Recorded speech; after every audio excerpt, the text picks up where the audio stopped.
If you struggle with lust and adult sites and things like that, I bet you didn't know the devil is actually grooming you. It's extremely demonic on a whole other level. I bet you didn't realize. You're not gonna be able to do it again by the end of the video, so just peep game for a second.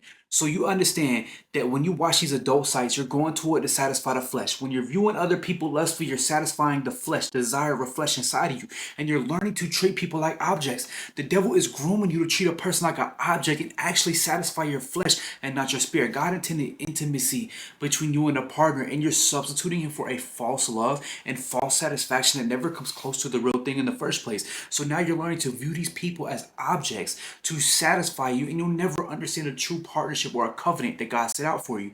Now, on a really way deeper note, I'm gonna make it very short. When people go to prayer, they go into a secret place that they dedicate to God.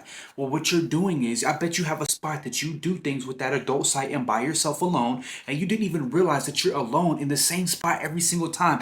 That's where you go away from people. You're not doing it in public for a reason, and you have a dedicated spot. Why? Because of bondage to that spot and a bondage to a demon that's sitting there with you. You're giving your seed and giving yourself and a part of you into a covenant with a demonic deity that's helping you satisfy your flesh. That's why a lot of times I hear people tell me all the time, like, man, I'll be sitting somewhere and I'll actually feel something touch me and pull me there. It's actually pulling me there. And I want you to understand that it's demonic completely, and you are feeding it, and you are strong. You'll never be tempted beyond measure. The Bible tells us that. So if you truly trust the Bible, you have to understand you will never be tempted beyond measure. And you can fight that fight with prayer, fasting, and staying strong and in covenant with God, understanding true intimacy and true love with Him.